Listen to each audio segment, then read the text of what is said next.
رحیم السلام علیکم ناظرین، آج ایک اور ویڈیو کے ساتھ ہم آپ کی خدمت میں حاضر ہیں۔ ناظرین، ہمارا پیارا دین اسلام ہمارے خالق کائنات اور اس کے پیارے رسول صلی اللہ علیہ وآلہ وسلم کی بے حد خوبصورت باتوں اور ارشادات کے سلسلے میں چمک رہا ہے، جگمگا رہا ہے، اور ہمارے دین کی یہ خوبصورتی ہمارے پروردگار اور اس کے محبوب نبی صلی اللہ علیہ وآلہ وسلم کی بدولت ہے۔ ناظرین، آج ہم اپنی اس ویڈیو میں آپ کو اللہ کے پیارے رسول صلی اللہ علیہ وآلہ وسلم کی کچھ حکیمانہ نصیحتیں بتاتے ہیں،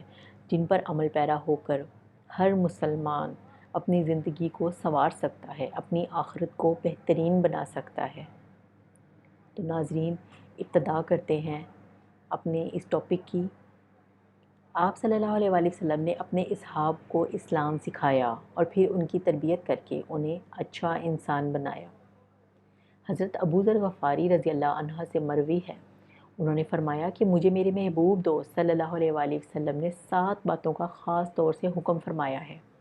مجھے آپ صلی اللہ علیہ وآلہ وسلم نے حکم دیا ہے مساکین اور غربا سے محبت رکھنے کا اور ان سے قریب رہنے کا، اور آپ صلی اللہ علیہ وآلہ وسلم نے حکم فرمایا ہے کہ دنیا میں ان لوگوں پر نظر رکھو جو مجھ سے نچلے درجے کے ہیں، اور ان پر نظر نہ کرو جو مجھ سے اوپر کے درجے پر ہیں۔ آگے حضرت ابو ذر رضی اللہ عنہ فرماتے ہیں کہ مجھے آپ صلی اللہ علیہ وآلہ وسلم نے حکم دیا ہے کہ میں اپنے اہل قرابت کے ساتھ صلہ رحمی کروں، اپنی قرابتی رشتہ داروں کو جوڑوں اگرچہ وہ میرے ساتھ ایسا نہ کریں، اور آپ صلی اللہ علیہ وآلہ وسلم نے مجھے حکم دیا ہے کہ کسی آدمی سے کوئی چیز نہ مانگوں، اور آپ صلی اللہ علیہ وآلہ وسلم نے مجھے حکم فرمایا کہ میں ہر موقع پر حق بات کہوں اگرچہ وہ لوگوں کے لیے کڑوی ہو، اور آپ صلی اللہ علیہ وآلہ وسلم نے مجھے حکم فرمایا کہ میں اللہ کے راستے میں کسی ملامت کرنے والے کی ملامت سے نہ ڈروں،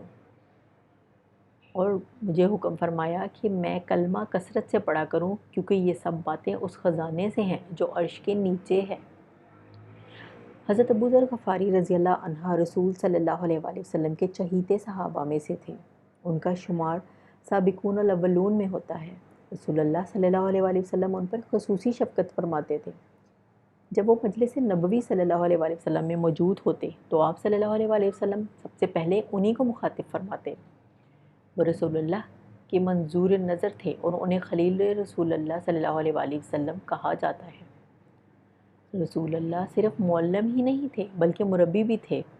آپ صلی اللہ علیہ وآلہ وسلم نے اپنے اصحاب کو اسلام سکھایا اور پھر ان کی تربیت کر کے انہیں اچھا انسان بنایا۔ رسول اللہ صلی اللہ علیہ وآلہ وسلم کی تربیت ہی تھی کہ جس نے عرب کے ناشائستہ لوگوں کو اخلاق کے اعلیٰ مقام پر فائز کیا۔ حدیث زیر درس میں حضرت ابو ذر غفاری کہتے ہیں کہ مجھے میرے خلیل یعنی رسول اللہ صلی اللہ علیہ وآلہ وسلم نے 7 باتوں کا خاص طور پر حکم دیا۔ پہلی بات جو آپ صلی اللہ علیہ وآلہ وسلم نے مجھے ارشاد فرمائی وہ یہ ہے کہ میں مساکین اور مفلس لوگوں سے محبت رکھوں۔ عام طور پر مسکین اور غریب لوگوں کو معاشرے میں کم درجہ کے افراد سمجھا جاتا ہے،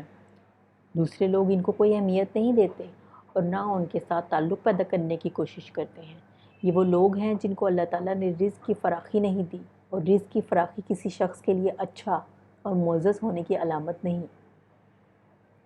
رسول اللہ صلی اللہ علیہ وآلہ وسلم نے تعلیم دی ہے کہ مفلس لوگ حقیر نہیں ہوتے اگر وہ احکام الہی کی پابندی کرنے والے اور قناعت پسند ہیں، تو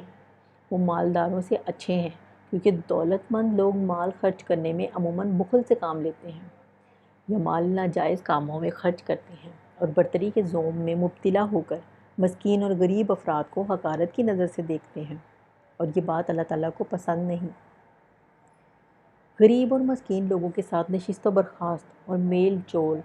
رکھنے سے انسان عجز و تکبر سے بچ جاتا ہے اور اسے اللہ کا شکر ادا کرنے کی توفیق ارزاں ہوتی ہے۔ دوسری بات جو رسول اللہ صلی اللہ علیہ وآلہ وسلم نے ارشاد فرمائی وہ یہ ہے کہ میں ان لوگوں پر نظر رکھوں جو مجھ سے نیچے درجے میں ہیں، یعنی جن کے پاس دنیوی زندگی کا سامان مجھ سے کم ہے، اور ان پر نظر نہ کروں جن کی مالی حالت مجھ سے اچھی ہے۔ ظاہر ہے کہ اگر آدمی اپنے سے کمتر حیثیت کے لوگوں کو دیکھے گا تو اس میں شکر کے جذبات پیدا ہوں گے، رسول اللہ صلی اللہ علیہ وآلہ وسلم نے اپنے سے زیادہ مالدار لوگوں کی طرف دیکھنے سے منع کیا ہے، کیونکہ امیروں کی طرف دیکھ کر حسرت پیدا ہوگی، احساس کمتری پیدا ہوگا اور موجود نعمتوں پر شکر گزاری کی توفیق نہ ہوگی، بلکہ کثرت کی خواہش پیدا ہوگی جو ذہنی سکون اور اطمینان کو غارت کر دے گی۔ مزید کے حصول میں لگ کر بندہ ناجائز ذرائع اور وسائل کی طرف لپکتا ہے، بیوی بچوں کی طرف سے سہولیات کے مطالبے پر وہ سوچوں میں گم رہنے لگتا ہے اور آسانی کے ساتھ شیطان کے دھوکے میں آ کر حصول دولت کے ناجائز طریقوں سے ملوث ہونے لگتا ہے۔ اس طرح لالچ میں آگے بڑھتے بڑھتے وہ اس مقام پر پہنچ جاتا ہے کہ اس کا واپس مڑنا ممکن نہیں۔ اس ساری برائی کا تدارک یہ ہے کہ انسان راضی برضائے رب کے جذبات کے ساتھ جو میسر ہو اس پر قناعت کرے اور دوسروں کے عیاشیاں اور محلات دیکھ کر افسردہ نہ ہو۔ تیسری بات جو آپ صلی اللہ علیہ وآلہ وسلم نے مجھے ارشاد فرمائی وہ یہ ہے کہ میں اہل قرابت کے ساتھ صلہ رحمی کروں، یعنی قریبی رشتہ داروں کے ساتھ تعلق جوڑ کر رکھوں اگرچہ وہ مجھ سے ناطہ توڑیں۔ عام طور پر رشتہ داروں میں شکر اور رنجیاں پیدا ہوتی ہیں جو طول پکڑ لیں تو عداوت تک پہنچ جاتی ہیں، حالانکہ اپنے عزیز و اقارب کی کمزوریوں اور کوتاہیوں کو نظر انداز کر کے قرابت داری کے تعلق کو قائم رکھنا ضروری ہے۔ رشتہ داری کا تعلق خدا کا پیدا کردہ ہے، اس کو کمزور کرنے کی بجائے مضبوط کرنا چاہیے۔ قرآن مجید میں بار بار صلہ رحمی کی تلقین کی گئی ہے اور حدیث میں تو یہاں تک آیا ہے کہ اگر عزیز و اقارب اچھا سلوک نہ بھی کریں تو ان کے ساتھ حسن سلوک کا معاملہ کرنا چاہیے۔ رسول اللہ صلی اللہ علیہ وآلہ وسلم نے فرمایا، قطع رحمی کرنے والا یعنی قریبی رشتہ داروں کے ساتھ تعلق توڑنے والا جنت میں داخل نہیں ہوگا۔ جو شخص قرابت داروں کے ساتھ تعلقات توڑتا ہے گویا وہ خدائی فیصلے کو تقسیم نہ کرنے کا مرتکب ہوتا ہے۔ عزیز و اقارب میں جو غریب ہوں ان کو حقارت کی نظر سے دیکھنے کی بجائے ان کی مدد کرنی چاہیے۔ اس طرح غریب اور تنگ دست رشتہ داروں کو چاہیے کہ وہ اپنے خوشحال بھائی بندوں سے حسد نہ کریں اور نہ ان کے لیے زوال نعمت کی تمنا کریں، بلکہ اللہ تعالیٰ سے اپنے لیے دین و دنیا کی بھلائیوں کا سوال کریں۔ حضرت ابو ذر غفاری کہتے ہیں کہ چوتھی بات جو میرے خلیل صلی اللہ علیہ وآلہ وسلم نے مجھے فرمائی وہ یہ ہے کہ میں کسی سے کوئی چیز نہ مانگوں، یعنی ضرورت کی ہر چیز کا سوال اللہ تعالیٰ سے کروں، دوسروں سے مانگے تو نہ ملنے پر شرمندہ ہونا پڑتا ہے۔ آپ صلی اللہ علیہ وآلہ وسلم کے اس فرمان سے قناعت، سادگی اور خود انحصاری کا سبق ملتا ہے جو انسان کو باوقار اور خوددار رکھتا ہے۔ رسول اللہ صلی اللہ علیہ وآلہ وسلم کی اس تعلیم کا اثر یہ تھا کہ صحابہ کرام رضی اللہ عنہ میں سے اگر کسی کا گھڑ سوار کا چابک نیچے گر جاتا تو وہ اس بات سے گریز کرتا کہ کسی دوسرے کو کہے کہ وہ اسے اٹھا کر دے دے، بلکہ وہ بہتر سمجھتا کہ خود گھوڑے سے اتر کر اپنا چابک پکڑے۔ رسول اللہ صلی اللہ علیہ وآلہ وسلم کا ارشاد ہے، اپنی حاجت کے لیے اللہ تعالیٰ سے سوال کرو، اگر جوتے کا تسمہ بھی مانگنا ہو تو اللہ سے مانگو، اللہ سے توکل اور راضی برضائے رب کی نعمتیں میسر آتی ہیں۔ حضرت عبداللہ بن عباس رضی اللہ عنہ ایک دن رسول اللہ صلی اللہ علیہ وآلہ وسلم کے ساتھ ایک ہی سواری پر جا رہے تھے۔ آپ نے انہیں نصیحت کرتے ہوئے فرمایا کہ جب تو کسی چیز کو مانگنا چاہے تو بس اللہ سے مانگ، اور جب کسی ضرورت اور مہم میں تو مدد کا محتاج اور طالب ہو تو اللہ سے ہی امداد اور اعانت طلب کر۔ کسی مخلوق سے سوال نہ کرنا اور مدد نہ مانگنا یہ نری نادانی اور گمراہی ہے۔ اللہ کی مشیت کے بغیر انسان کو کسی طرف سے خیر یا بھلائی نہیں مل سکتی اور نہ اس کی کوئی حاجت پوری ہو سکتی ہے۔ حضرت ابو ذر رضی اللہ عنہ کہتے ہیں، پانچویں بات جو مجھے نبی کریم صلی اللہ علیہ وآلہ وسلم نے ارشاد فرمائی وہ یہ ہے کہ میں ہر موقع پر حق بات کہوں اگرچہ وہ لوگوں کو کڑوی لگے۔ لوگوں کو تو وہ بات پسند آتی ہے جو ان کے مزاج اور خواہش کے مطابق ہو۔ سچی بات جب خواہش سے ٹکرائے گی تو ناپسند لگے گی، مگر ایک مسلمان بندے کو حق گوئی ہی زیب دیتی ہے۔ لوگوں کو خوش کرنے کی خاطر حق کو چھپانا اور لگی لپٹی باتیں کرنا گناہ کے کام ہے۔ صاف گوئی مردان حق کا شیوا ہے۔ آپ صلی اللہ علیہ وآلہ وسلم نے فرمایا، جابر سلطان کے سامنے کلمہ حق کہنا سب سے بڑا جہاد ہے۔ حضرت ابو ذر رضی اللہ عنہ نے رسول اللہ کی اس بات پر یہاں تک عمل کیا کہ آپ صلی اللہ علیہ وآلہ وسلم نے ان کے متعلق فرمایا، آسمان کسی ایسے شخص پر سایہ فگن نہیں ہوا اور زمین نے کسی ایسے کو کندھوں پر نہیں بٹھایا جو ابو ذر رضی اللہ عنہ سے زیادہ سچی زبان رکھتا ہو۔ امیر معاویہ شام کے گورنر تھے۔ وہ اپنا محل تعمیر کروا رہے تھے۔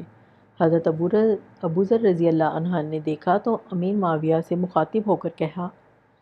اگر اس محل کی تعمیر اللہ کے مال سے ہو رہی ہے تو خیانت ہے، اور اگر اس پر اپنا مال خرچ کر رہے ہو تو یہ اسراف ہے۔ حضرت ابو ذر رضی اللہ عنہ کہتے ہیں، رسول اللہ صلی اللہ علیہ وسلم نے مجھے چھٹا حکم یہ دیا کہ میں کسی ملامت کرنے والے کی ملامت سے نہ ڈروں، یعنی دنیا والے اگرچہ مجھے برا کہیں لیکن میں وہی کہوں اور وہی کروں جو اللہ کا حکم اور جس سے اللہ راضی ہو، اور کسی کے برا بھلا کہنے کے متعلق پرواہ نہ کروں۔ اس طرز عمل کو ثابت قدمی اور پامردی کہتے ہیں۔ حضرت ابو ذر رضی اللہ عنہ اس معاملے میں انتہائی دلیر اور بے باک تھے۔ حضرت ابو ذر رضی اللہ عنہ کہتے ہیں، آخری بات جس کا آپ صلی اللہ علیہ وسلم نے اس موقع پر مجھے حکم دیا وہ یہ تھی کہ میں کثرت سے کلمہ پڑھتا رہوں، کیونکہ یہ کلمہ اس خزانے سے آیا ہے جو عرش کے نیچے ہے، اور یہ وہ خزانہ ہے جہاں تک کسی کو دسترس نہیں۔ یہاں کی متاع بے بہا اللہ تعالیٰ جن بندوں کو چاہتا ہے عطا کرتا ہے۔ اس کلمے کا مفہوم یہ ہے کہ گناہوں سے بچنے اور نیکی کی قوت بس اللہ ہی کی توفیق سے بندے کو ملتی ہے، یعنی اگر اللہ کا فضل اور اس کی توفیق شامل حال نہ ہو تو بندہ نہ تو گناہ سے بچ سکتا ہے اور نہ ہی نیک اعمال کر سکتا ہے۔ اگر اس حقیقت پر نظر رہے تو بندہ ہر وقت اللہ تعالیٰ کے سامنے دستے دعا رہے گا اور اس سے توفیق اور فضل مانگتا رہے گا تاکہ برائی سے بچ سکے اور نیکی کر سکے۔ اس کلمے کا مطلب سمجھ کر اس کا ورد کرنے والا نیکی کرنے کو اپنا کمال نہیں سمجھے گا، بلکہ اللہ تعالیٰ کا شکر گزار ہوگا جس نے اسے اچھی توفیق دی، اور اسی طرح گناہ سے بچے گا تو بھی خالق و مالک کا شکر ادا کرے گا کہ اس نے اسے گناہ سے بچا لیا۔ عقیدہ اور عمل کی اصلاح کے لیے اس کلمے کا ورد کثیر حیثیت رکھتا ہے۔ حضرت ابو ہریرہ رضی اللہ عنہ کہتے ہیں کہ رسول اللہ صلی اللہ علیہ وسلم نے مجھے فرمایا، کیا میں تم کو وہ کلمہ بتاؤں جو عرش کے نیچے سے اترا ہے اور خزانہ جنت میں سے ہے؟ وہ کلمہ ہے جب بندہ دل سے یہ کلمہ پڑھتا ہے تو اللہ تعالیٰ فرماتا ہے کہ یہ بندہ میرا تابع فرمان ہو گیا ہے۔ بعض اہل علم و تقویٰ کا کہنا ہے کہ قلب و نفس کی جلی ہوئی اور خفی قدورتوں کو دور کرنے میں اس کلمے کی خاص تاثیر ہے۔ چنانچہ اصلاح نفس کے لیے ہر شخص کو چاہیے کہ وہ اس کے مطلب کا فہم حاصل کر کے خلوص نیت کے ساتھ اس کلمے کو ورد زبان رکھے۔ تو ناظرین، اس بے حد خوبصورت ویڈیو کے ساتھ ہم آپ سے اجازت چاہیں گے، لیکن ساتھ ہی ساتھ آپ سے یہ ریکویسٹ کریں گے کہ خدا را بحیثیت مسلمان اللہ اور اس کے پیارے نبی صلی اللہ علیہ وآلہ وسلم کے اسوہ حسنہ پر عمل کرنے کی کوشش کیجیے تاکہ ہم اپنی دنیا اور آخرت کو سنوار سکیں۔ ویڈیو اچھی لگے تو دوسرے لوگوں کے ساتھ ضرور شیئر کریں تاکہ وہ بھی تمام معلومات سے استفادہ حاصل کر سکیں۔ اس کے ساتھ ہی آپ سے اجازت چاہیں گے۔ اللہ حافظ۔